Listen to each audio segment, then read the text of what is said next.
welcome back to the Couch Command. My name is Keith Hayward. I am the host of the Couch Command podcast on popgeeks.com. I just want to say a quick thanks to our editor, Brian Klein, who has helped us throughout all these episodes. Also want to say thanks to Eileen, who hosts us on popgeeks.com. With me today, I have MJ. Howdy, howdy. Thanks for having me back. All right, and Isaac. Hey, I'm excited for what's about to come. I can't wait to bring in the Ant-Man discussion. Yep, we're going to geek out on what we've been geeking on. And one of the main things we've all seen is Ant-Man. So what is your question, Isaac? You wanted to know. I just want to know, did you love it? Because the whole time I was thinking, this is the shit Keith should love. Oh my God, there's sci-fi crap. There's buildings that shoot lasers. There's blue beasts and manta rays and the little blob monster. And there was just so much sci-fi pulp. You must have been a hog in heaven. So were you a hog in heaven? Yes, at the time. While in the middle of it, I did eventually go, you know what? I'm loving this. Like, yeah, it was fantastic pulp sci-fi. We shrink down to a micro universe with all this fauna and wildness, and we fly on manta rays and go across glistening lakes. And then, like, there's a point where I was like, still going. All right. And look to my left, and MJ is falling asleep. And by the end of it, I'm like, I felt killed off about halfway through there. But yeah, that's the biggest thing about it. It's just, I've been trying to think about how. I mean, you and I both enjoyed it when we were talking about when we got out of the theater last night. But I was thinking about it this morning. I'm like, I don't care. Yeah, it was a movie that happened, and the longer, I don't care. The more time that passes, the more I'm like, the I don't care part, which is, I think it comes down to what Scorsese said. It was a theme park ride. I had a great time during it, but I'll be fucked damned if I'm going to watch it ever again. And same thing with Way of Water. It's a big joyride, and you're there for the theatrical experience, but I'm gonna struggle with you. Well, because I'm a weird Way of Water defender, but I also agree with all the complaints about it. I do think they're warranted, but I also still want to set up for bat. Way of Water is not, because I assume we haven't gotten the chance to do the Avatar talk, but they're an interesting we can comparison because Way of Water, I think the characters aren't super deep, but they're deep enough, and I feel like Way of Water connects to a really, really deep fantasy. I think people love the idea of running away to a tropical island, learning how to ride dinosaurs, befriending a fucking whale. So I do think that there is a sort of a little bit of a deeper connection there. Oh, I'm the Earth Child, and I'm gonna Sigourney Weaver, and all the planets gonna connect to me because I'm a fairy princess. And I literally do think the Sigourney Weaver character is the smartest version I've ever seen so far of trying to do the Hero of a Thousand Faces, Joseph Campbell's hero journey on a female girl boss character, and it feels like the only one that's worked versus Captain Marvel or Katniss Everdeen. That kind of sold it on building this child of prophecy, hero of destiny. That it feels like it's being set up properly, but it also feels genuinely feminine. Versus Captain Marvel, who's just kind of this emotionless girl boss who's great and was always stern. Great. Yeah, very stern, just kind of this no fun character versus the semi quasi autistic quality of Kira, who just wants to vibe with the sand and be the little skater girl who has ferrets. Yeah, one thing, it's a good setup episode of the Avatar series that Cameron used to what he wants to do later on. I just don't think it was worth 3 hours of screen time. That I 100% agree. It is super overindulgent, and it does feel like we waited 15 whatever plus years, and this is what you came up with. Fucking save the whales. Well, like I remember when I was seeing the trailers, I was like, oh shit, I bet you this is all from like the first 30 minutes of the movie, and there's going to be like a million ships and all this cool shit that we're not even seeing. But then once I saw oh shit, that giant ship, that's it. That's where the climax is going to take. Just this super whaling ship. God damn it. Well, Way of Water definitely better than Quantumania. Like Way of Water had the genuine rise and fall of character arcs that I saw. Like there's completions of like personal stories that happened that seemed real and organic, that actually opened and closed and they flowed correctly, versus the artificial nature of a Marvel movie where you don't pay attention to me enough, and like, oh, I should pay attention to you. Oh, you're right, and then that's it. And then also, my biggest pet peeve, one of my biggest pet peeves of all fiction ever, is when people say, "There's no time to explain," and that was like Michelle Pfeiffer's entire character, and she had plenty of time this entire time to explain. Like they gave no reason whatsoever for her not to say what happened while she was in there. Then, let's say, while they get zapped there, she could have told everybody everything right away, and it would have been okay. But she just continues to be mysterious about it for no reason whatsoever. And that got on my fracking nerves. Even after the end of Bill Murray. Yeah. Yeah. And, but like, while I was in it, when they got to like that city, and I was like, this is Star Wars. They're doing Star Wars. All right, I'm kind of cool with that. But then, it came down to the visual background spam that, MJ, you made a good point where the biggest problem with like the background visual spam that they're doing lately is how much they're never interacting with it. Like, you can tell the actors are just there in front of a green screen and they have no proper context to what they're supposed to be interacting with. It's just, you can enjoy all the work that the visual artists are putting into all this. That I can understand. Versus Way of Water, they make me forget that it's not real, and they are completely moving and really interacting with their environment. So all that work that their effects people are doing is just kind of like lost in the background. So, and then also the last thing is, you know how much I love my silly treated seriously, and MODOK is important that you do that with, and they couldn't do it. They were so embarrassed of having MODOK that they just turned to a stupid joke over and over again. And I was like, okay. Infantilized entirely, and the CGI was so distracting. Oh my god. Worst special effect in that entire movie. Like, I did like the callback. Like, I thought that was kind of like a neat idea to like bring back Corey Stahl, or what's his last name? Corey Stahl. Like bring him back. I'm always a sucker to that. Like, you earn 10 points of goodwill when you like referenced something to an older movie. Like, She-Hulk got some goodwill points by bringing back Abomination, but that special effect was miserable. Like, so how bad it was and how goofy they made him made me think about, like, there's a time where I went with like my ex to a movie, and like her daughters were young at the time, and we were watching like one of the Transformers movies, and one of the dudes gets some of the most gruesome, horrific deaths ever, and like I was like, whoa, okay, little kids are in here, that's not okay. You went too far for children in the audience. And like how I wanted MODOK to be treated like a genuine threat. But like, his silliness did make my friend's kid genuinely chuckle with joy, and he gave it a 9.5 out of 10.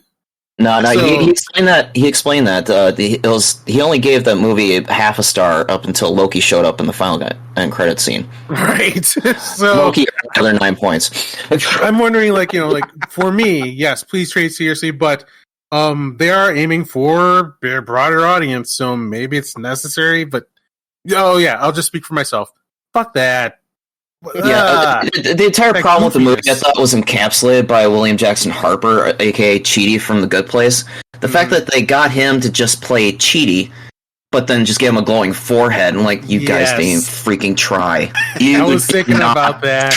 There's a thing called the Blacktail test that I want to create sometime, where it's so consistent how much you never let the black guy be masculine and awesome and get to do things. Chidi, Jonathan Majors is pretty awesome for most of it. Yeah, he's one of the bigger stars in that movie. Yet all they did was they used him for punchlines, and that was it. Well, he tried. It's such like I think it's it's trying to do too many things. One, like it seems like it's trying to prove that we can do James Gunn cosmic shit without James Gunn. Yeah, which I guess aesthetically you kind of achieve, but like the tone of Ant-Man doesn't fucking fit that. Like they've always been cute palate cleansers with like tongue-in-cheek humor and like fun, and like Ant-Man like having like going small and big technology is just worthless in a Star Wars universe. It just doesn't fit. It just makes it, there's nothing special about that, him existing in this world. And then you've kind of got like this typical Marvel humor, and then you've also got the Kang introduction, which was, Jonathan Majors is a great actor, and I think he does a great job with what he can. But ultimately, because like I almost wish they followed like with the trailer, where it was like, I don't have to win, we both have to just lose, and it's like, oh shit, are they gonna kill Ant-Man? Ooh, that got me excited. What better way to hype up Kang than have him, murder Ant-Man? Yeah. To be able to take out an Avenger, that would have been pretty badass. But they gotta, I guess, Rudd is way too profitable to let go. And I hear that them immediately opening up the door that they thought there was a timer on losing at the end was a reshoot. Like I hear there was supposed to be a ridge landing where like it would have been a cliffhanger of like, oh shit, are we trapped here? And leave it at that, which which would have been like a sacrifice. Where I was talking about on the way home, like how it used to piss me off as a kid, where to make your victory, you have to get like a massive loss, and in movies they don't do it anymore.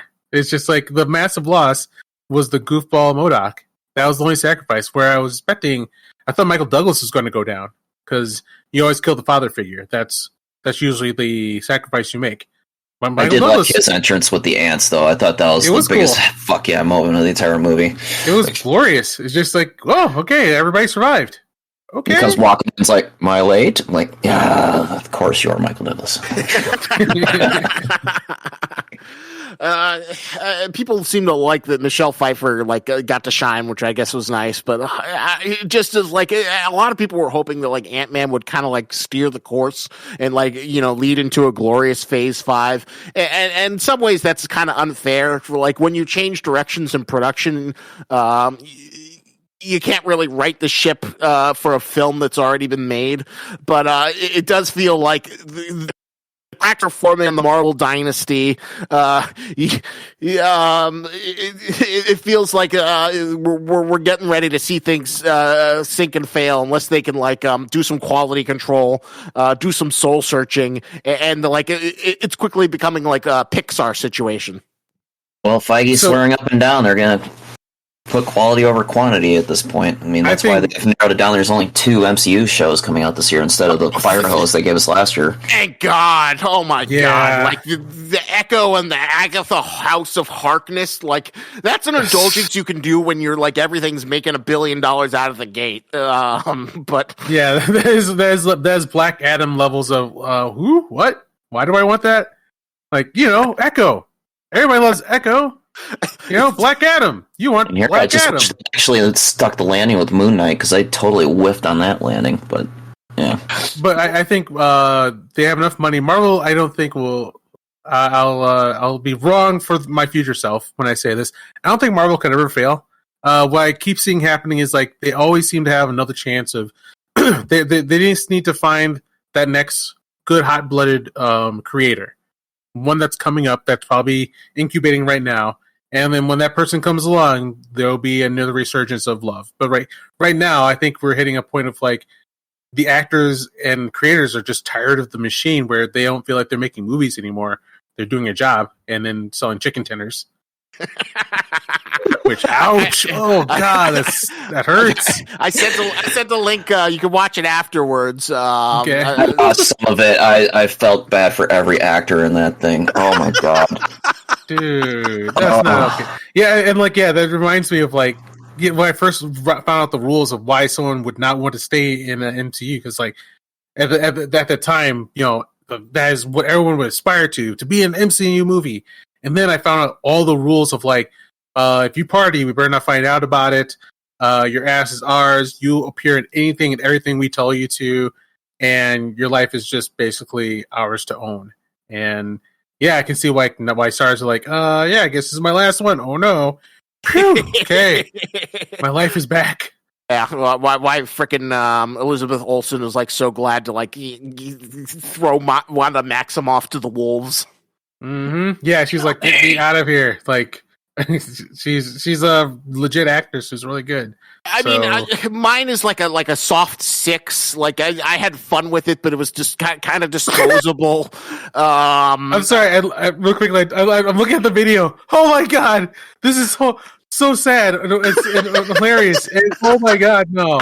I'm hugging myself as I watch. Oh no! It's like the Captain America educational video at the end of the first Spider-Man movie, and just without allegations, horrible. Oh no! This is there's this show called Captain Power back in the day, and you could buy these VHS tapes where he would come on and train you, and then an anime sequence would happen, and he's kind of talking to the screen. That's what this looks like. They're fighting bad guys on screen in costume, as if they're doing a VHS one-off. That's not cool. Oh my god, they got Brie Larson too.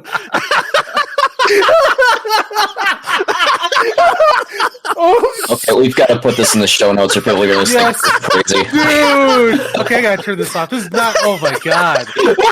No! That is not okay, what I just saw. Isaac sent us a clip of a thing called Worlds of Marvel. It's the Avengers Quantum Encounter that Disney. Where is Disney showing this, on their cruise ships? Or where?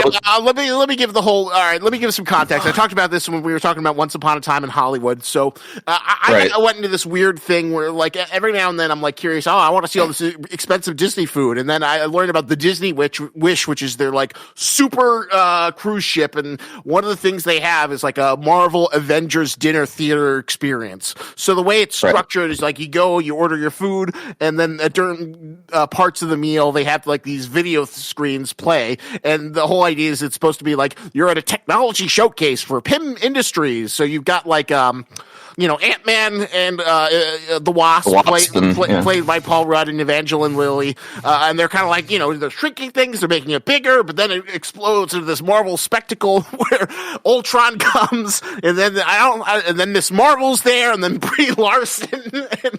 Dude. Mass promotion hell. Got it. That is, all those actors are better than this. This hurts their brand. How dare they? It's like conversation we had during Once Upon a Time in Hollywood. It's just, this is why movie stars don't exist anymore. They're not movie stars. They're assets. They're just assets to be used.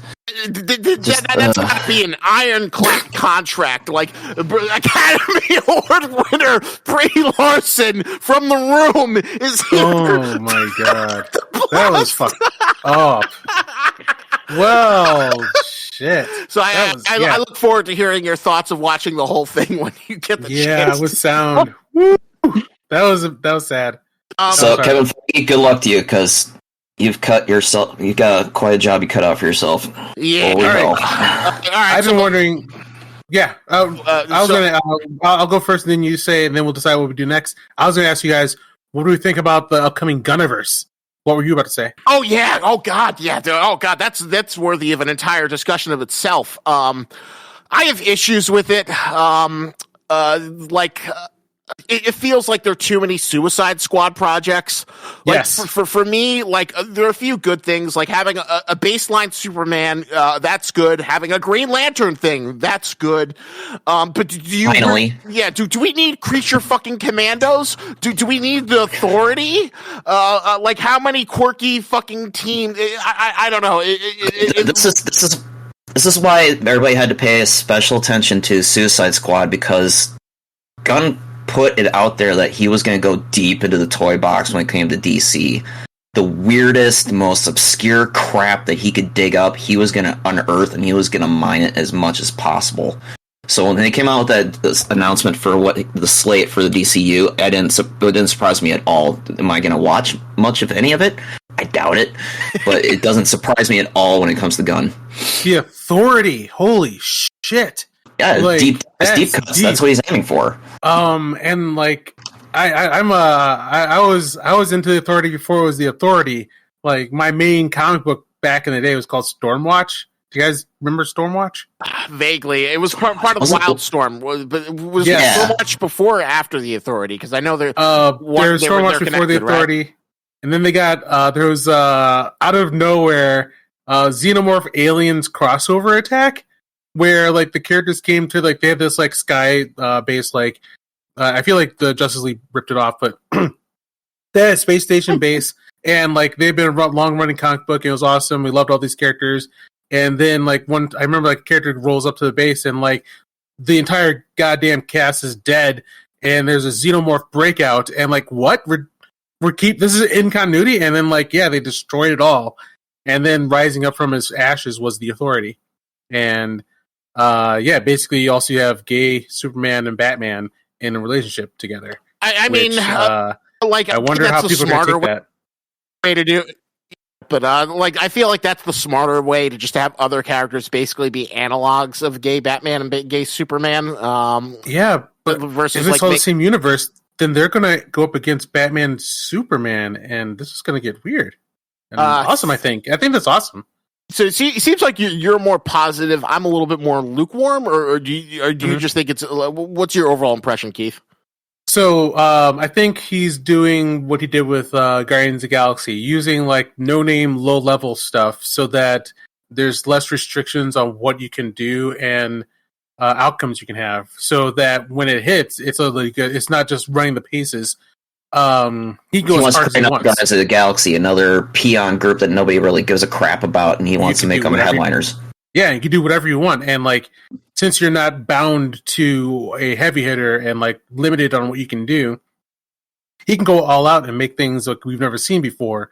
And then also, like, the Authority, they are definitely gray area good guys. So that's leading up to a confrontation with the Justice League, which will be huge if he can get there. So I'm all for it. I like what he's doing, and this once again goes to that thing where I noticed where directors don't like to play with the previous director's toys. I want to play with my toys. So sorry, Henry Cavill. I really wish he kept them, but I don't know. I almost wonder. So he's doing a flashback with his Star Wars Superman legacy, and I kind of wonder if it's like a younger Superman. So I do wonder if after that younger Superman does his thing, if he's going to bring Henry Cavill back to be the older Superman. No, my guess is what I think they're doing is there's this Max Landis run of Superman book that I really like called Superman American Alien. In it they have like the whole it's really well structured. Basically the idea is that each issue is like a different moment in Clark Kent's life as he eventually grows into Superman, and they're like different eras. There's like a young, and they all have different artists, different tones. There's like a really like cute story when he's like a kid, and it feels like a Spielberg Amblin movie. Then the next one is like a story when he's a teen, and it's like really gritty and grimy. Then the next one is when he's like kind of in college, and he like falls in Bruce Wayne's yacht, and people think he's Bruce Wayne, so he has like a party life, and he has like a one night stand with Cheetah, but it's like very impactful and cool. Very meaningful. I highly recommended. And one what's of those it called? Superman American Alien. Okay. So in it, they have like one of the stories is Superman is like going to Metropolis, and he's kind of like figuring himself out, trying to become Superman. So he like accidentally gets Batman's cape, so he starts wearing around Batman's cape. He has goggles. He has like a military flak jacket. He's like figuring out his identity. So I feel like that's the Superman. That's the idea of like, how do we make Superman relatable? Well, let's have like a young adult Superman in his early 20s. Just starting out, not quite an origin story, but like an era of Superman's life that has not been depicted a billion times in other media. That's a good starting point where we can kind of like, build on his affable charm. And that's where I think that's what my gut tells me he's trying to do. All right. I could be wrong. I want to see what he does with Booster Gold. I want to see what they're going to do with him finally. I was hoping and praying that they would bring Booster in for the CW Arrowverse, but they never did. Of course, they kept hinting that they're going to bring in Green Lantern too, and they never did, and that still irks me. But Booster Gold sounds very James Gunn. That's a perfect mix. I got like the whole list here.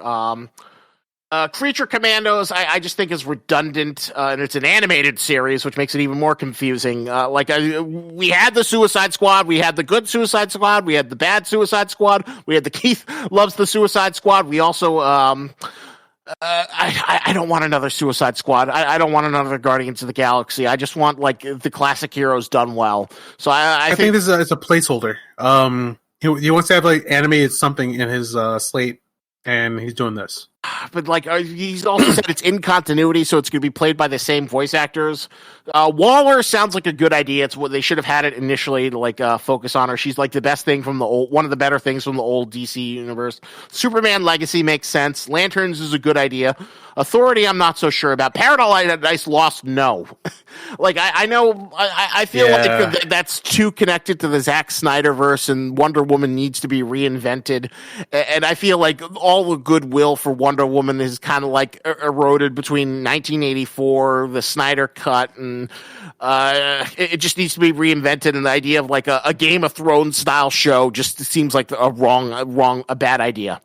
Brave and the Bold seems okay, like finally bringing Robin and the Damian Wayne dynamic, which people aren't super familiar with who aren't like comic nerds. The Batman sequel is confusing, but sure. Booster Gold, that's a good idea. Supergirl, no. I think that Wonder Woman should have had a new show. Swamp Thing, no. I know people love Swamp Thing, and they really want a good Swamp Thing, but I think like get your baseline characters right before you start doing weird shit. I think I've always tried to figure out why. Like it was in the 90s, I was trying to figure out why people love Swamp Thing so much. I never really got around to it, but people seem to love him. I think that it's going to be their shot at doing like legit horror, and that will be kind of a big deal in the superhero universe. Well, it was Alan Moore's run that really brought everybody on with Swamp Thing, and it was running in parallel to Neil Gaiman with Sandman, and actually Neil Gaiman's Morpheus actually first showed up in Swamp Thing right after Alan Moore first took over the title. So they're still writing a lot on Alan Moore's legacy when it comes to Swamp Thing. I mean, I haven't read any of the recent books to see if they're worth a damn, but I actually did like the one season of Swamp Thing that they did for HBO Max. I thought that was a decent show, and I was a little irked when they canceled it. Because I was hoping they'd get into the real weird, murky, mystical crap of DC and more of the Vertigo era of DC. But, just like the Constantine show that was on NBC, they canned it after one season, and I didn't get to see my Dr. Fate until Black freaking Adam. So my fingers are crossed. Oh, my biggest love of what might be coming is that James Gunn said that his template for making this new DC universe is Star Wars, legit Star Wars. He gets what Star Wars is, and that's what made MCU popular.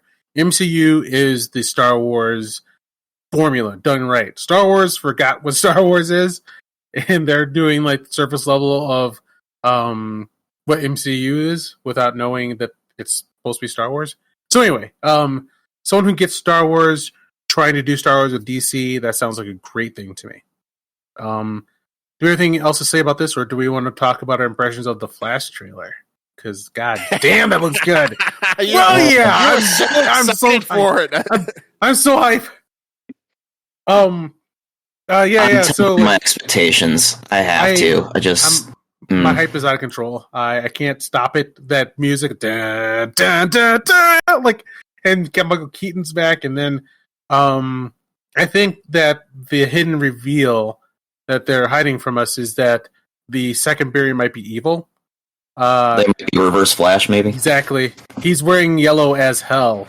Like, he's very much wearing, like, how much yellow he has on his headset and his clothing is a little too over the top for it not to be, for him not to be the Reverse Flash.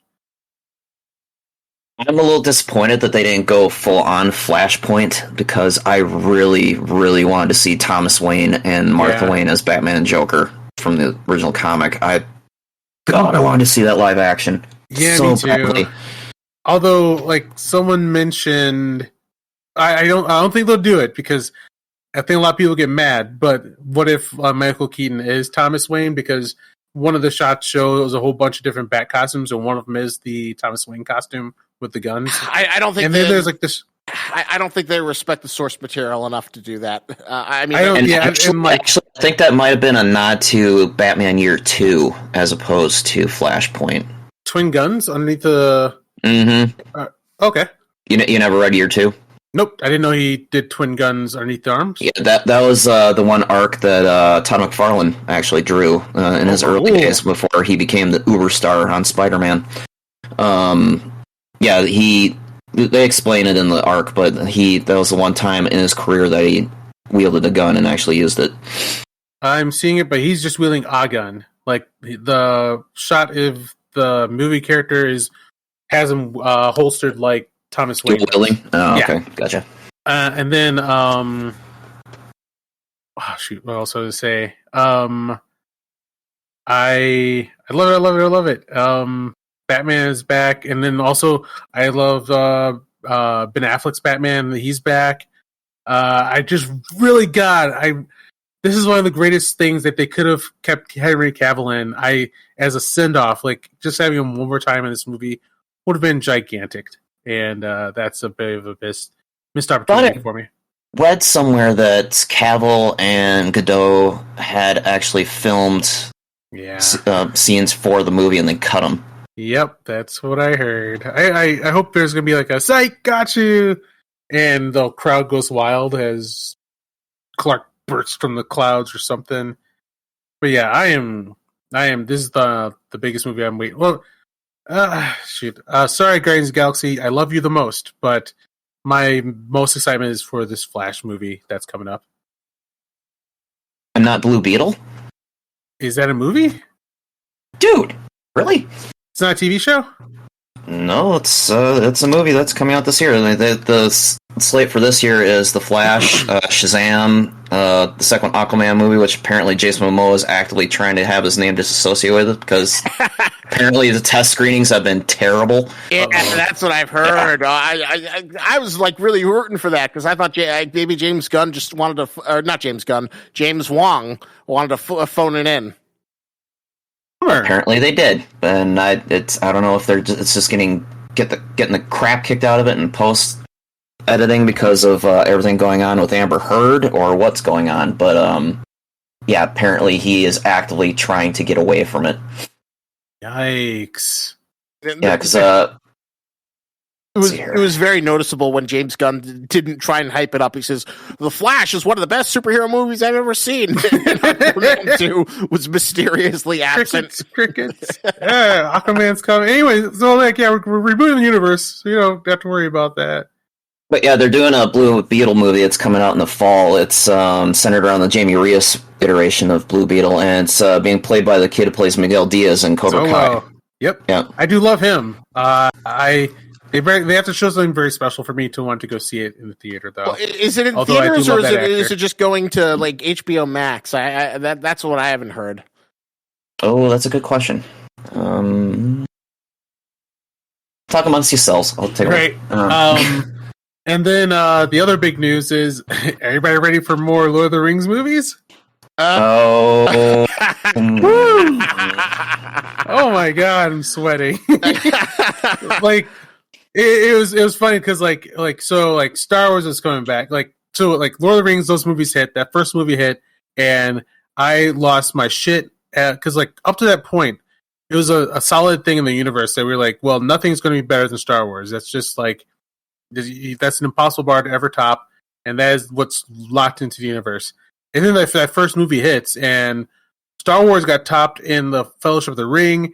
I called all my friends, and like we were just in awe of like, oh my god, a new sun has risen on the horizon, and we can't believe this happened, and all is good. And then Rings of Power happened, and oh my god, I'm sorry, that is a travesty.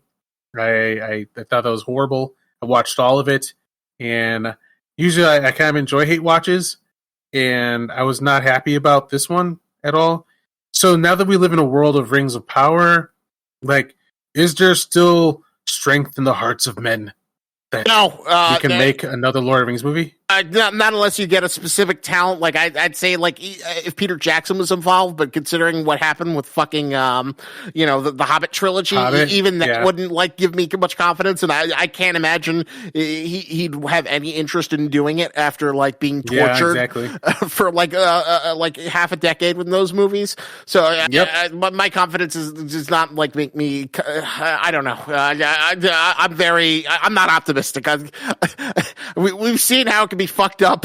I think we should just be happy that we got the perfect trilogy and move on. So I'm not excited. I think Rings of Power dampened any enthusiasm for not the right hands handling that universe. Yeah, I guess like I don't see. There used to be a time like where in movies where you could see the upcoming like hotheads. They're rising up, and like, have you really seen anyone that seems like they have that fire, that new spark that would be needed for making it worth it to do more Lord of the Rings movies? Like, the only one I can think is like maybe Neil Marshall, based on some of the people who directed like the big battle episodes of Game of Thrones. Maybe someone from that universe, or like the showrunner of House of the Dragon. Possibly those are the only people who I feel like would be up to the task. But there's a question, like, is it going to be a different time period? Are we going to see Morgoth? Like, what the fuck are you going to do? Are you just going to remake the trilogy and put in Tom Bombadil? There'd be riots if they tried to remake that trilogy. I dare them, but I don't think they're going to do that. I think they're going to pick another age and do another era. But yeah, I kind of wonder, like, are they going to do like all like the tropes that people are tired of? Like, is it going to be like Girl Boss, the movie with Lord of the Rings, and you better like it or else?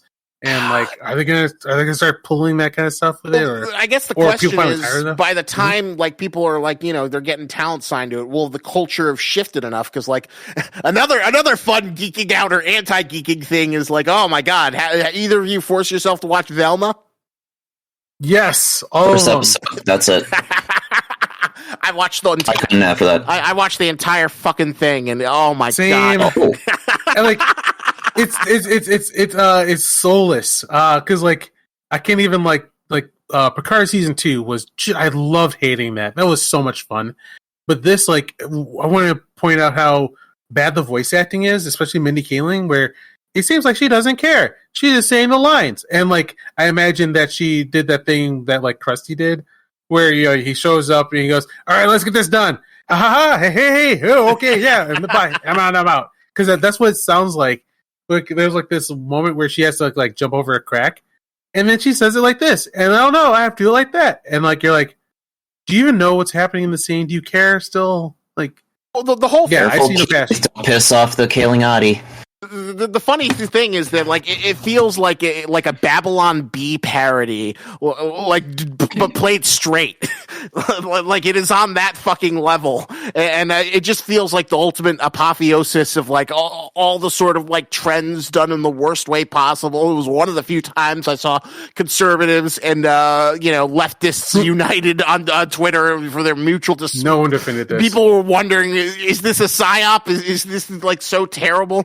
So So I feel like, now that like entertainment's kind of contracted, and there isn't as much free money that there's going to be more Top Gun Mavericks, and just because like there just isn't the money to like indulge in these things where there like, isn't the skill or the audience to really justify making them, just so like, whatchamacallit, what's her name? Ava DuVernay's like production company, which like, is like the Eye of Sauron in Hollywood, of cancellation. Like there's this really interesting article where they talk about like the culture of fear and how there was this show called Woke on Hulu about a comic book artist, and they're kind of like, they hired black writers to write about it, and they're like, this is corny. Let's actually try and make something funny. And it's like, shit, this isn't woke enough. This is going to get us canceled. They brought in like, I think white people to like wokeify it up, and the show was like considered to be like a big ratings disaster. I'll link the article in the chat, and I feel like if the cultural climate can let Lord of the Rings be what it is, then maybe it'll be good. But like you can't have rings of power. You can't like do this sort of like diversity mandates where it doesn't necessarily work within the context of the story, and have your bad story decisions be made in those justifications. That just seems to be the worst of both worlds, and it feels like the ecosystem just doesn't support it anymore. And Velma felt like the culmination of all those trends, like creating a central nexus. I'm amazed you made it through all the episodes, Keith. Curious, like someone like I saw a screenshot of check out Velma twerking over Fred's dead mother. I was like, what? All right, let me see how we get to that point. That's how we get to that point. And sure fucking enough, they do get there. And man, that show is just like, and like I said, like with Picard, it was so bad. I had so much fun with just like the Schadenfreude I had to have. They have no idea what they're doing. Sorry to jump topics, but I'm also kind of curious because. Oh yeah, I want to get there. Are you happy with Picard season 3? Because everyone's saying it's like it's a return to form. It is. Holy shit! For the obvious ending of the episode 2, but I'm not going to say what it is because I'm not going to spoil it. But yeah, so far it's been a nice, good start. Surprise! Like, so just ending with Velma. Like I sat there just emotionless. Like I think I laughed maybe 2 or 3 times because like there was a tiny joke that hit. Otherwise, I'm just like watching all the stuff that's like supposed to like offend me, and like I can tell that they're trying to bother the audience. They're like, I bet you won't like this. You won't like this, and I just dead. I was just like, oh my god, like this is just nothing. So yes, yeah, that was no time for provocation. I'm not going to watch something just for provocation. They're no interest. Trying, and then. I sat down to watch Picard season 3 because I was like, get my popcorn. Like, I can't wait to see how much they're bringing back the original cast. Let's see the final humiliation of all these beloved characters. And out the fucking gate, it's good. It's very good. Like, the bastard finally started writing Picard as Picard instead of whatever the hell he was the first 2 seasons. Yep, Picard's acting like themselves. They're all acting like themselves. The story is that the people who've been like kind of fucking up Star Trek that have been pissing us off all this time. Like they've moved on to Strange New Worlds. Oh, Strange New Worlds! I'm so sorry. And other places. And then they left behind this guy Terry Matalas, who rose up as like he was just an assistant in like TNG era or Voyager, or he was in DS9 as well. So he was just like a production assistant back in the original era, and he rose up through the ranks. And then like because he was so low level. There's an episode of Star Trek Enterprise where Trip was talking about like the worst places in the galaxy, and one of them was a place called Metalis Prime, and they're just hazing the news guy Terry Matalas, who's the showrunner right now. So it's just kind of cool to see him rise up from being hazed to being the main man who's running it, and like he's been through all these iterations, and he's like, finally, now I get to do the Star Trek I wanted to do and give the TNG the send-off they deserve, because Nemesis was not good. And he's like, nope, I'm giving them the undiscovered country treatment, and that's what we're getting. Like, everybody's in character. There was a funny thing that happened in season 2 of Star Trek Picard, where they kind of make you think we're about to get a good season. So like, the first episode. Yes, like Picard. They're in season 1 of Picard. They're playing they're doing Mass Effect / Firefly, and I'm like, what the shit is this? Like, no one is in their uniforms. We're on a Firefly cargo freighter, and where are the Starfleet ships? And this is it's in like season 2 starts, and like there's a beautiful new Stargazer, which was like Picard's first ship. It's got like a beautiful stairs design. Up to the captain's chair. What the hell? I thought the design of that ship was fantastic. The bridge was beautiful. I was like, oh shit, and we're in uniform. Oh right, we're going to start. And then like an attack hits and pretty much destroys the ship, and it turns out they're going to do an adventure in present day LA for the rest of the season. I was like, you motherfuckers. So then they do this season, and once again, Starfleet ship, huh? All right, beautiful star in uniforms, we're on a bridge. Okay, how long do we stay? Oh wait, this is going to be the ship. This is the hero ship of this season. So like we're doing everything right where the ship is good. We're using the ship. We got uniforms. People are being respectful because like there's this one moment where 7 of 9 mouths off to Picard, and Riker steps like, "Hey, fuck no, you're gonna talk to him like that." He doesn't say like that, but he gets like up in her face, like, "Whoa, I'm gonna tell you what we're not gonna do. And you're not talking to Admiral like this." I was like, "Whoa, we're here." So yeah, you Voyager alum don't get to talk to TNG guys like that. Come on, exactly. So it felt good. I love what they're doing so far. I just really hope they don't lean too much harder on any of the beats from the original cast movies, because so far they've been bringing in so many plot beats from, like, so far they've been mining the motion picture and Wrath of Khan. And like, okay, Search for Spock. Right, and I appreciate the appreciation for those movies, but we don't need to reuse those plot points. Like the big reveal at the end of episode 2, I'm like, no, please don't be. They made him be that. God damn it. You mean the who shows up at the end? No, the reveal of who one of the characters is in relation to the other two of the other characters. Okay. Again, not trying to spoil it since it only came out 2 days ago. They did with I like the ending of the surprise reveal of who this character was, and then because the person was for all the cast, I've been waiting for them to fuck up everybody, and when this person shows up, I'm like, oh, this person's acting like the person. Like I say, I do enjoy the fact that they're writing them all as their characters as they originally were, like what we've been waiting 2 seasons to see. They gotta be careful with the classic series beats. I get you. Just gotta watch it.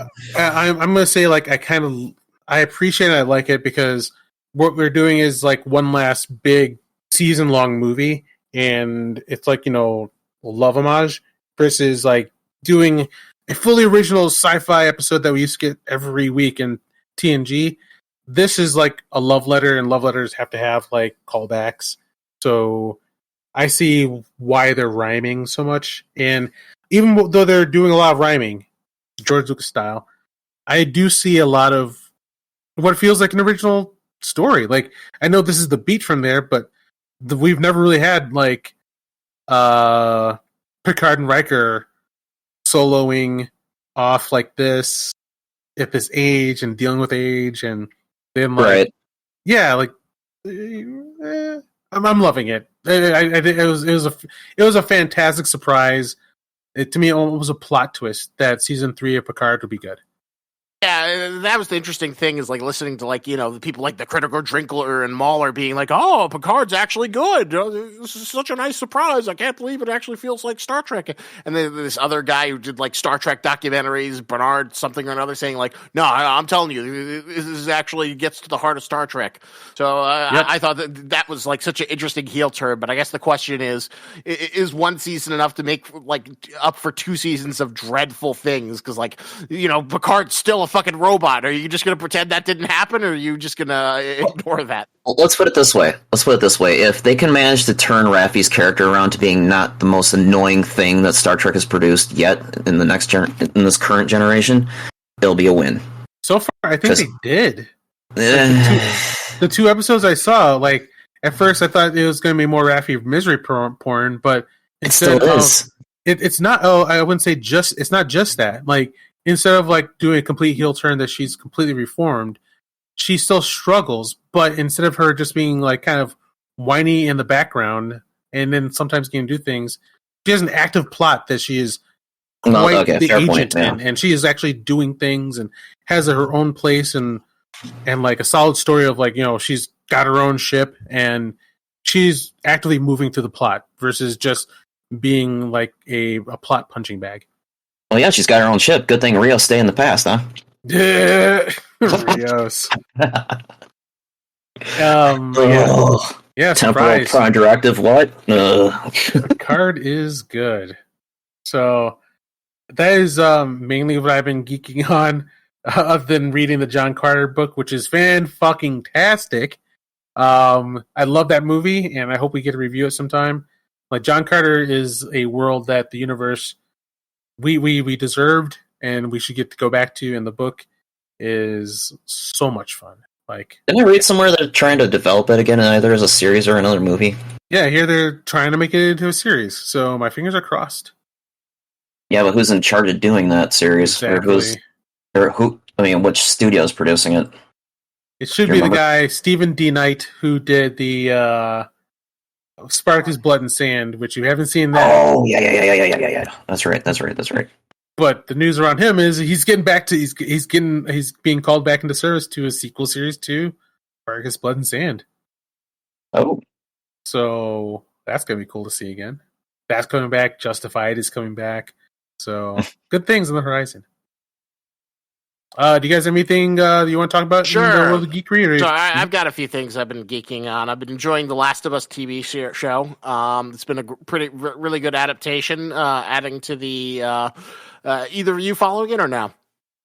No, yeah, I've watched it all the way through so far. I'll give it a try, I think, but like I stay away from it because it gave the scent of wokeness. Where if you don't like it, we're gonna come after you. Like I don't want to. Oh no, there's nothing woke about it. I mean, I know some people kind of went after it for the 3rd episode, which was just a beautiful piece of television as opposed to like a few people complained, but like I think most people, even the like Chudiverse had defenders. Like I think like the 2 kings of the pack, Mauler and the Drinker, both were in praise of the 3rd episode. So I think I was surprised. I was afraid that Neil Druckmann would try and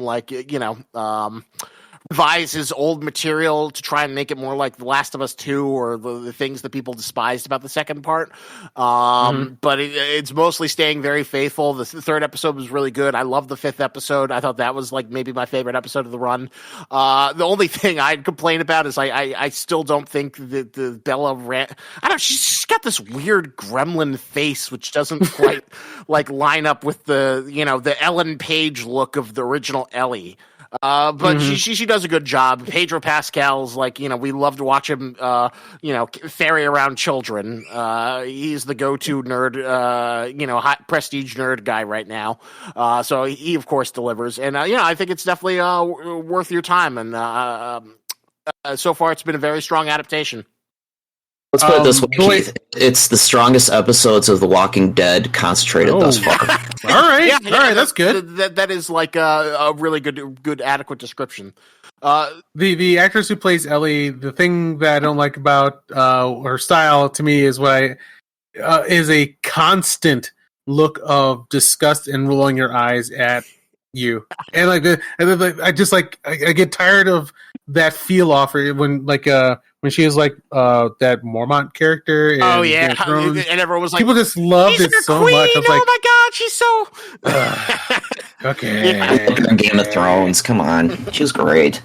I mean, what adds to the character, she was great. But I understand what you're talking about, Keith, because she was kind of that way for the first 3 episodes, and eventually started breaking down about the 4th episode, and now it seems like the actress herself has actually gotten to the groove with the character itself and with the series. So it's her performance has kind of come in line more the last couple episodes. All right. Maybe I'll give it a try. Another thing I've been geeking on is the Trigun Stampede, the CGI rebirth, reimagining of the Trigun anime. It's so weird because Trigun. The original series doesn't really follow the manga. It's kind of like mostly filler. It's anime original, as they call it in the industry. And then this new one isn't following it. It's making a lot of several. But I'm enjoying it. I'm enjoying seeing like the classic characters reimagined with their new CGI looks. There's some really impressive CGI set pieces. The studio behind it also did the beloved Beastars adaptation.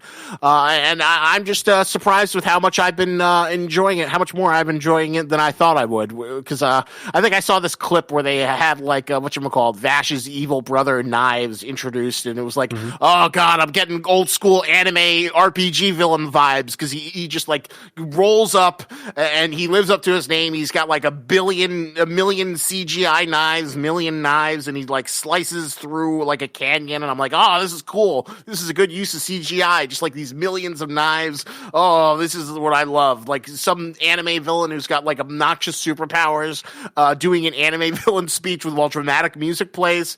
I gotta see what this is about, and I've been enjoying it. Pleasantly surprised with it.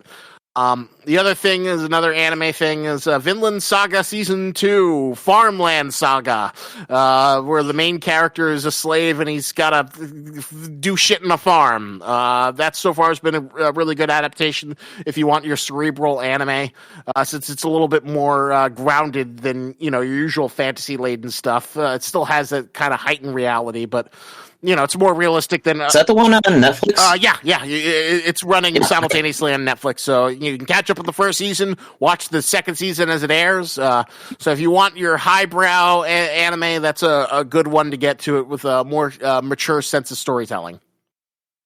And cool. I've heard great things of Vinland Saga. The last one I have is I finally got around to seeing Malignant. Ah, yeah.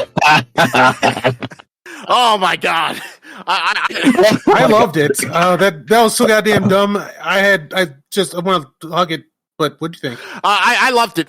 It was the exact kind of like dumb fun I wanted. Just a fuck you to the studio, fuck you to the system. Like, I made you $1 billion with Aquaman, so I'm gonna have the tumor, so the psychic tumor who uses reverse gun kata and walks backwards. Oh yes! Oh my god! Just throwing chairs at people. Yes. Fuck yeah, man! That was so much fun. I had a blast with that one. Just completely bonkers. And like the Red Letter Media did a whole episode trying to figure out, so is this a prank? Is he self-aware? He knows this is ridiculous, right? This isn't a real horror movie. And if it is, that makes it all the better. If it's sincere, it makes it all the better. Just this batshit crazy movie where, in this Gotham police station where he backward gun katas murders an entire police station. Throws the chair. God bless you, James Wan. God bless you. Like, we need more of that. Letting people do what they want, have some fun. I watched that whole movie during my whole month of horror movies leading up to Halloween, and I watched that, and I'd never seen any of Wan's other movies aside from Aquaman before that one, and I had Forrest Whitaker eye after watching Malignant, but then a couple days later, I watched The Conjuring for the first time, like, because that's also a James Wan. I'm like, that was the same guy directing this? Are you bloody serious? Because The Conjuring is a great horror movie. I finally understand why everybody's like, oh, they're making a Conjuring 4. I'm like, who the fuck cares? And you watch the first Conjuring, you understand why it has so many flippin' sequels. I don't think I've seen The Conjurings. Watch the first, at least watch the first one. The first one is great. I mean, from the setup, you think it'd just be another run-of-the-mill horror movie, but Wan is in his element in that movie, and it's flippin' fantastic. But you compare that against Malignant, and you can't believe it's the same guy. You really can't. It's just like, he always does have like a grindhouse sensibility, because what made him famous was the Saw franchise, which made so much that's true. Goddamn money. Yeah. And then he was kind of like in the horror machine, making like PG-13 horror movies. But then, fucking Malignant is just as gonzo, weird. And one thing I couldn't get out of my head was the Pixie song remake where it goes, that is just such a great stinger. So I love Malignant. It's just like so dumb, it's perfect movie. Yes, Where's My Mind? Yeah. Pixies, Where's My Mind? Where's My Mind? And then the Malignant thing, and then it has that perfectly timed. as it's like transitioning between scenes. Yeah. So I really enjoyed *Malignant*. Though the best use of that song still is going to be the end of Fight Club. Always and forever will be the best use of that song. And Fight Club, really quickly, do you want to hear the theories about how the girlfriend that is also imaginary, and that Tyler Durden is not the only imaginary character or place? You haven't read the book, have you? Everybody still there? Yep. He said that he asked, have you ever read the book? No. Yeah, no, it's... You could probably make the assumption that most of it was in Tyler's head, but you read the sequel that Chuck Palahniuk did, the graphic novel that he did as a sequel, and no, it was very real. She was real.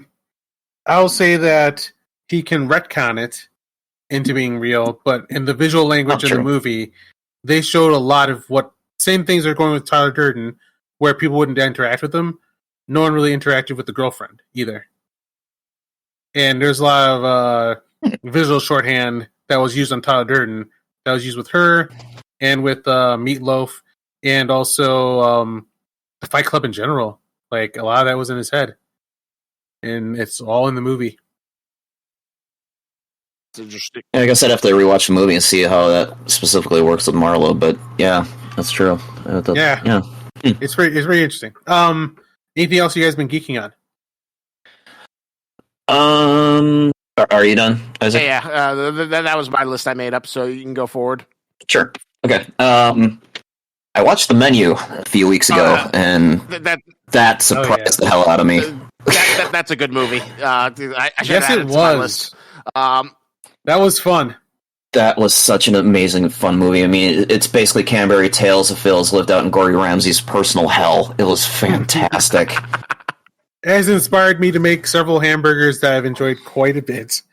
And then you look into the crew that was behind it. I mean, it still astounds me that Will Ferrell and Adam McKay helped produce it to get it made. But the fact that it was written by two guys who used to write for The Onion, and it was the first movie directed by a guy who's been doing Game of Thrones and Succession for HBO, and it's like, who knew that kind of talent was just sitting around and just came out of nowhere into this movie? It was great. It's perfect black satire. It was kind of funny. Like, people, I think Red Letter Media was like talking about it, comparing it to like Glass Onion, but they thought that like the Menu was like a far more effective satire, more biting satire version than far more than the Glass Onion, which is funny, but like a little bit more smarmy. Like, we're punching up at the right people. And self-congratulatory, while the Menu is just like razor sharp, like that scene where they let the men run, and then the last guy, here's egg souffle for your efforts, for being the last one to be found. That's another one of those so good that I can't think of much to say about it. Like, great performances, great scenes, and something I have a hard time describing. Like, I keep on saying, like, it feels like one of those movies, independent films that I used to pick up from 4-Star Video in the 90s, where it's just like this concept, and you have like all-star actors, and then it comes down to basically the black comedy of all their deaths. I can't even think of any like examples, but yeah, it felt like a throwback or something. Maybe like it feels like a throwback because it relied so much on a absurd concept and the performance of the actors. Like, you're there for those actors on screen, not for any kind of giant set pieces like I've been so used to over the last several years. I did like how the whole narrative structure kind of followed along with the titular menu. It's like, okay, let's each one of the dishes and how we're going to escalate for what's going on for each of the characters, and all escalating along with the menu. I thought that was a great structure for what they had put into the movie. I gotta say, the most relatable scene that like hit me really hard was the scene where they like Nicholas Holt's character is like invited. Oh, you're obviously you deserve to be with us in the back cabinet. Here it is. Here's your thing. So what do you want? I want lamb and shallots and blah blah blah. And yes, and I'm like, it was like, yeah, this is me what I feel like when I got a good recipe. Ooh, I'm improvising. I'm making this thing. I'm the master chef. I'm the culinary. I'm playing with my food. I'm a food influencer. I'm so good. Then it like doesn't turn out well, and it's like this horrible mess, and you're like, fuck. And then all the time I'm just thinking, oh, this shit. This is Isaac's bullshit. I just think of all. I have not seen you miss yet, Isaac. I haven't seen you miss yet. Well, you haven't seen my attempt to try and do like a flan, and how it just turned into this awful, and this awful egg custard. That's what I'm specifically talking about cooking. Gotcha. Okay. I stay within my. I make few things, and I stay in that wheelhouse. I don't mess around too much. But like I felt like him, because like between like the chef things and this old, well, not old, but like anime from a couple years ago, Food Wars. It's like I'm dancing with flavor. I'm putting in red wine vinaigrette. I'm the supreme chef. Ooh, I did this. Okay, I did do that once with like my friend. We had like this used to do this getaway where we go to like a cabin, whatever, and we geek out for a weekend, and it's good to see each other. And like my friend did this amazing ramen where like he made this broth with like onions and this and that, and I was like, wow. So on my own, I tried to do that once, and oh my god, I made the worst tasting ramen I've ever had in my entire life. Man, gotta start somewhere. I chopped up onions. I was like, yeah, this is going to be awesome. And like the pictures I posted online made it look like I made something good, except for like this one guy who I think understood ramen. And he's like, that looks terrible. And I was like, yeah, it was really fucking bad. so that hit me very hard. And then he gets him to commit suicide by just whispering the worst compliment in his ear. Mm-hmm. But yeah. And his suicide, I actually missed it. I blinked. It happened so fast. Like, she turns and sees dangling feet, and like I must have turned my head and missed that he died. Because like for the rest of the movie, I'm like, so where is he? I guess that's the only point of disbelief I had with this, is that he knew that everyone in that room was going to die the entire time, and he just sat there and he even invited his girlfriend along, knowing that he was taking her toward death. I'm like, what? I thought that was an odd twist that they threw in on the side there, but yeah, other than that, that was a pretty damn solid movie. Another thing I've been geeking on lately is Poker Face, a crime mystery series on Peacock only, because we need another bloody streaming service. But created and written and directed by Rian Johnson, everybody's favorite. Yay! I'm loving the shit out of it. It's Columbo with a tinge of The Fugitive, led by Natasha Lyonne. And it's, so far through the first 6-7 episodes, it's been great. I mean, it's doing the same thing Columbo did. They're just digging up all these various guest stars that you haven't seen on TV or you wouldn't think would do stuff like this, like Nick Nolte, Tim Russ, who was Tuvok on Voyager, Judith Light, Adrian Brody, Chloe Sevigny, Tim Meadows. I mean, just all these various stars, and actually getting really great performances out of them and some decent mysteries. The formula for the show they need to watch a little bit, because it's going to get a little too formulaic. But Leone does a great job with leading it, and it's been a lot of fun to watch so far. And the first 2 episodes are the only ones that Johnson directly wrote and directed. They were great. They reminded me so much of Brick. I was just like, nice. Yes, that's the Rian Johnson we want back. Come back, Rian. Come back from hell. It sounds like he's doing quite the Tarantino then here, where he's bringing back actors and giving them a shot.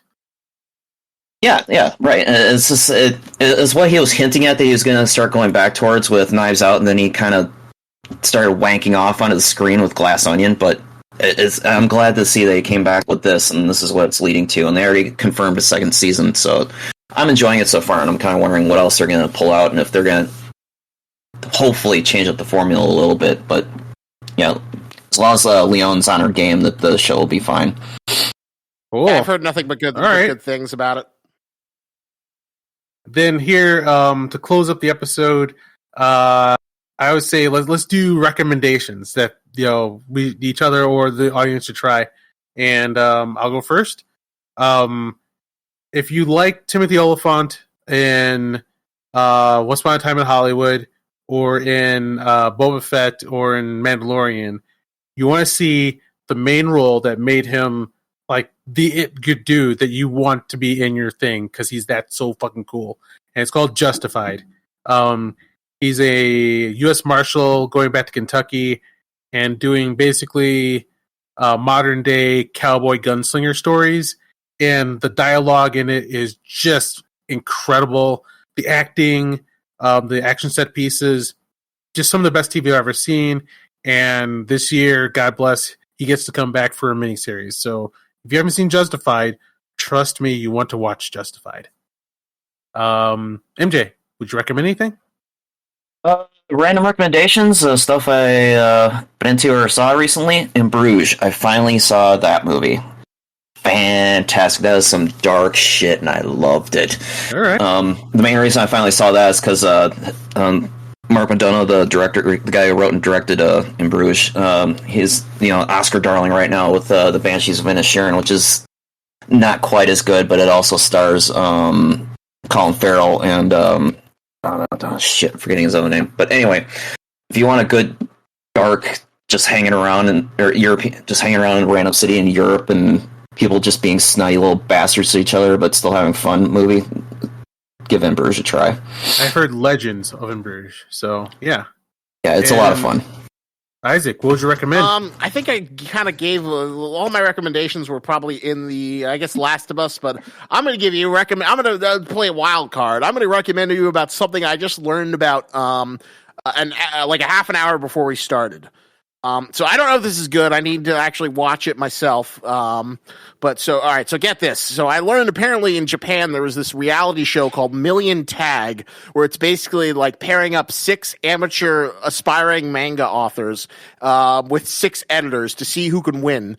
And I just found out about this because on the Shonen Jump Shueisha site where they publish online stuff, they published the winner, which is this thing called Dollar and Beat, and I read it, and it was a pretty decent pilot. But like this is my favorite shit in the fucking world. Like the behind the scenes of manga. So I am like so pumped to watch this fucking reality show. I hope it's good. I hope it lives up. Million Tag. Although you want to hear something wild, the editor who won, and the person he mentored is this one guy who's like on a fucking roll. He's like the new god editor of like of Shueisha right now. He's the editor behind Chainsaw Man. He oversees that. He's also the editor who oversees Spy Family, this other series that was successful called Hell's Paradise. He's got a few other things, and of course he's the winner. Of course he was the guy who guided the person to success, which I just think is fucking wild. Is it subtitled? And where would you see it? So apparently, I was like hunting it down. Apparently, it's on YouTube, and if you can turn on the subtitles through the YouTube subtitle thing, and so far from what I've seen, it's working pretty well. So I'll get back to you once I watch it all. But I know this is quickly dropped into my. I need to fucking see this. I hope this is as good as I want, because there's nothing because in the world of America, like the fucking American comic artists can't shut the hell up. They're always bitching on Twitter, and they basically turn like most American superhero comics or mainstream comics into like let's talk about our food, let's go out for dinner, all this kind of like Tumblr posting, and like the manga industry is just kind of destroying the American comic industry in terms of sales and influence. Gloriously. I think I saw some video where someone was pointing out that like you could see 1 billion people making reviews and talking about the latest One Piece chapter, but like you can't find anyone talking about the latest Batman or Superman story. There's just no fucking community for that. I mean, there's a few like comic book channels, but they just do backlog stuff. Like, let's talk about this run of Venom comics. Oh, let's go into the World War Hulk, but they're not really like, oh, let's review issue 46 of the Man of Steel run. Cool. Yeah, and in a microwave of that, where I was getting just tired of like what was going on in entertainment. Yeah, the great refuge is anime. Like, if I want to see new stories with amazing art and characters where like it's not about genders, it's not about identities, it's about like experiences that teach you things. Anime has been a great refuge. So I'm just like morbidly curious that like, because the thing that makes it really frustrating is like, they're much more secretive. Like there are a few examples, like Fujimoto's on Twitter. The Hunter x Hunter guy Yoshihiro Tagashi went on Twitter, and it was funny. He would like post like little things of him working on Hunter x Hunter, and then people would just be like, "Oh, God is here! He is the savior! Oh, he's graced us with this picture of a tree. I pray every day thanking me for a Hunter x Hunter fan." And it would just be like these like scribbles of like things that were being worked on. But generally it's like very secretive. Like nothing would like, oh God, there was this one manga. It's like a gag manga, and it was like not a super successful, but they got an anime adaptation. But like, I guess the publisher didn't want to like fund a campaign, so they did a fucking Kickstarter to fund this like advertising campaign of like featuring like the character on like a Japanese train, asking for like 100,000 yen because I guess they were poor. But one of the rewards they offered was like you could actually be on an editorial session between the artist and the writer, and I was just like, fuck.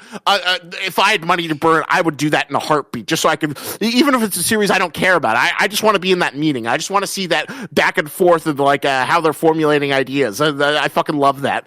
And because it's so secretive, and because like manga people don't do interviews, I just love the idea of like getting an insight into that process. Cool. Yeah, I'd be interested in seeing the creative process behind manga. Because I've never seen it like before. I said, I don't know if it's any good. Like I watched 5 minutes of it before we started, but like I'm digging into it. I hope it's as good as I think it'll be. Right on.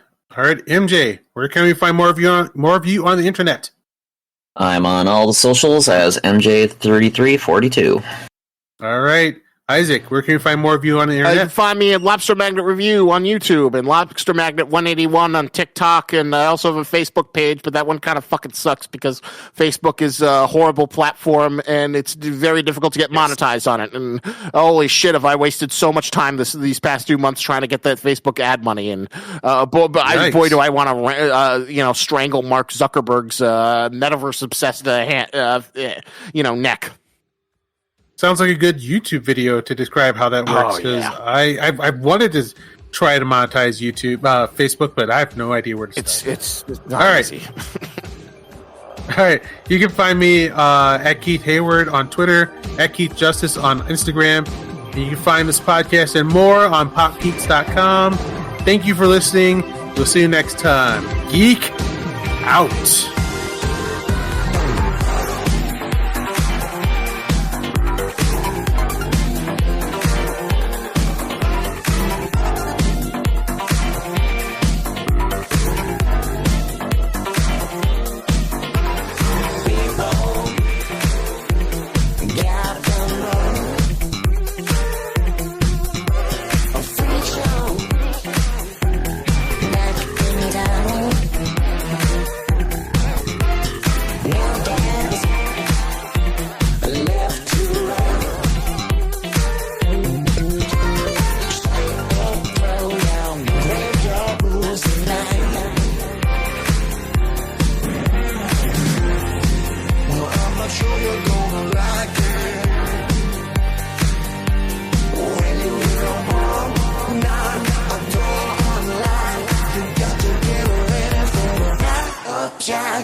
Freak night, freak ride, wrong place.